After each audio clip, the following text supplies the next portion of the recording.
हरे कृष्णा, राधे राधे। आज इस वीडियो में हम पवित्र पावनी पापनकुशा एकादशी व्रत की कथा सुनेंगे। इस कथा को सुनने मात्र से हमें यमलोक के दुखों से मुक्ति मिलती है। बहुत ही भावपूर्ण कथा है। प्रेम से, मन से, भाव से सुने। अगर एकादशी व्रत नहीं कर पा रहे तो भी पूरे विधि विधान से एकादशी की पूजा जरूर करें, कथा जरूर सुने, क्योंकि पापनकुशा एकादशी व्रत कथा पढ़ने सुनने मात्र से हमारे जीवन की सभी परेशानियां दूर हो जाती है। पापनकुशा एकादशी पर भगवान विष्णु के पद्मनाभ स्वरूप की पूजा की जाती है। अब कथा बताती हूँ। एक समय अर्जुन ने श्री कृष्ण से कहा, हे जगदीश्वर, अश्विन माह के शुक्ल पक्ष की एकादशी का क्या नाम है तथा इसके व्रत करने से कौन से फलों की प्राप्ति होती है? कृपया यह सब विधान पूर्वक कहिए। भगवान श्री कृष्ण ने कहा, हे कुंती नंदन, अश्विन माह के शुक्ल पक्ष की एकादशी का नाम पापनकुशा है। इसका व्रत करने से सभी पाप नष्ट हो जाते हैं तथा व्रत करने वाला अक्षय पुण्य का भागी होता है। इस एकादशी के दिन इच्छित फल प्राप्ति के लिए भगवान विष्णु का पूजन करना चाहिए। इस पूजन के द्वारा मनुष्य को स्वर्गलोक की प्राप्ति होती है। हे अर्जुन, जो मनुष्य कठिन तपस्याओं के द्वारा जिस फल को प्राप्त करता है, वह फल इस एकादशी के दिन क्षीर सागर में शेषनाग पर शयन करने वाले भगवान विष्णु को नमस्कार कर देने मात्र से ही मिल जाता है और मनुष्य को यम के दुख नहीं भोगने पड़ते। जो मनुष्य अज्ञानवश अनेक पाप तो कर देते हैं, फिर पछताते हुए हरि शरण लेते हैं और भगवान श्री हरि को नमस्कार करते हैं, वे नरक में नहीं जाते। भगवान विष्णु के नाम के कीर्तन मात्र से संसार के सब तीर्थों के पुण्य का फल मिल जाता है। जो मनुष्य चक्रधारी भगवान विष्णु की शरण में जाते हैं, उन्हें कभी भी यम यातना भोगनी नहीं पड़ती। हे पार्थ, जो विष्णु भक्त शिवजी जी की निंदा करते हैं या जो शिव भक्त भगवान विष्णु की निंदा करते हैं, वे सभी नरक को जाते हैं। श्री हरि की शरणागत होने वाले को यम का भय नहीं रहता और उनको यम की यातना भी भोगनी नहीं पड़ती।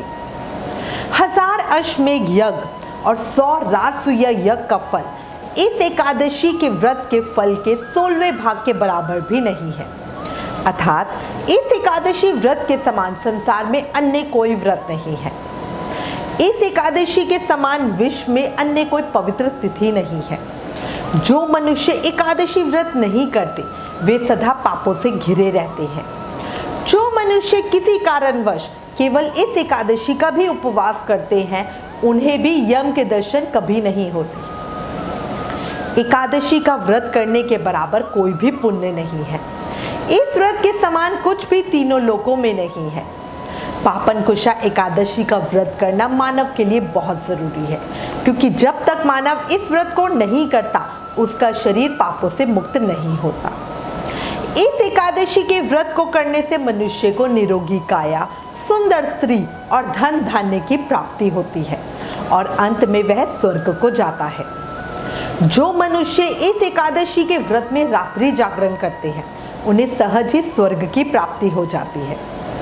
जब तक मनुष्य भगवान पद्मनाभ की एकादशी का व्रत नहीं करते, तब तक उनकी देह में पाप वास करते ही करते हैं। एकादशी के व्रत के बराबर गंगा, गया, काशी, कुरुक्षेत्र और पुष्कर भी पुण्यवान नहीं है। हरिवासर तथा एकादशी का व्रत करने और जागरण करने से सहज में ही मनुष्य विष्णु पद को प्राप्त करता है। इस एकादशी के व्रत करने वाले मनुष्य के मातृपक्ष के 10 पुरुष, पितृपक्ष के 10 पुरुष तथा स्त्री पक्ष के 10 पुरुष भगवान विष्णु का रूप धारण कर सुंदर आभूषणों से परिपूर्ण होकर विष्णु लोक को जाते हैं। जो मनुष्य अश्विन माह के शुक्ल पक्ष की पापनकुशा एकादशी का विधान पूर्वक उपवास करते हैं, उन्हें विष्णु लोक की प्राप्ति होती है। जो मनुष्य एकादशी के दिन भूमि, गौ, अन्न, जल, खड़ाऊ, वस्त्र, छत्र आदि का दान करते हैं, उन्हें कभी यम के दर्शन नहीं होते। दरिद्र मनुष्यों को भी यथाशक्ति कुछ ना कुछ दान देकर पुण्य अवश्य ही अर्जित करना चाहिए। जो मनुष्य किसी प्रकार के पुण्य कर्म किए बिना जीवन के दिन व्यतीत करते हैं, वह लोहार की भट्टी की तरह सांस लेता हुआ भी निर्जीव के समान ही है। जो मनुष्य तालाब, बगीचे, धर्मशाला, प्याऊ आदि बनवाते हैं उन्हें नर्क के कष्ट नहीं भोगने पड़ते। वह मनुष्य इस लोक में निरोगी, दीर्घायु वाले पुत्र तथा धन धान्य से परिपूर्ण होकर सुख भोगते हैं और अंत में स्वर्गलोक को जाते हैं। भगवान श्री हरि की कृपा से उन्हें कभी दुर्गति नहीं मिलती। भगवान श्री कृष्ण ने कहा, हे राजन, जो आपने मुझसे कहा वह सब मैंने आपको बतलाया। अब आपकी और क्या सुनने की इच्छा है मुझे बताएं। एकादशी महत्तम समाप्तम। ओम श्री हरि विष्णवे देवाय नमः। पापन कुशा एकादशी का व्रत करने से अनेकों अश्वमेध यज्ञों और सूर्य यज्ञ के समान फल की प्राप्ति होती है। एक अन्य पौराणिक कथा के अनुसार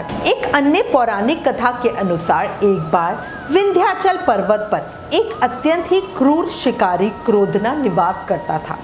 उसका मुख्य काम लोगों को दुख तकलीफ देना था। उसका सारा जीवन हिंसा, लूटपाट, मदपान और गलत संगति पाप कर्मों में बीता।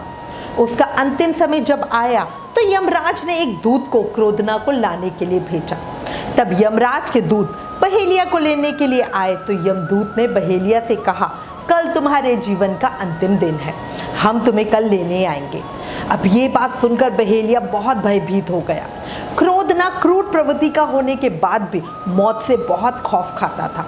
जिंदगी बचाने के लिए वह तभी भागकर अंगीरा ऋषि की शरण में गया और उनसे मदद की गुहार लगाई। वह महर्षि अंगीरा के चरणों पर गिरकर प्रार्थना करने लगा, हे ऋषिवर, मैंने जीवन भर पाप कर्म ही किए हैं। कृपया कर मुझे कोई ऐसा उपाय बताए जिससे मेरे सारे पाप मिट जाए और मुझे मोक्ष की प्राप्ति हो जाए। संत महात्मा प्रेम की साक्षात मूर्ति होते हैं। ऋषि अंगीरा ने उस शिकारी को इस प्रकार रोते देखकर उनके मन में बहुत दया आई। तब ऋषि अंगीरा ने शिकारी क्रोधना को मौत का खौफ से मुक्त होने के लिए पापन कुशा एकादशी के बारे में बताया और उसके व्रत को विधि विधान से रखने के लिए कहा। ऋषि की बात सुनकर उस क्रूर क्रोधना को कुछ संतोष मिला और उसने ऋषि की आज्ञा का पालन करते हुए पापन कुशा एकादशी का व्रत पूरे विधि विधान से किया।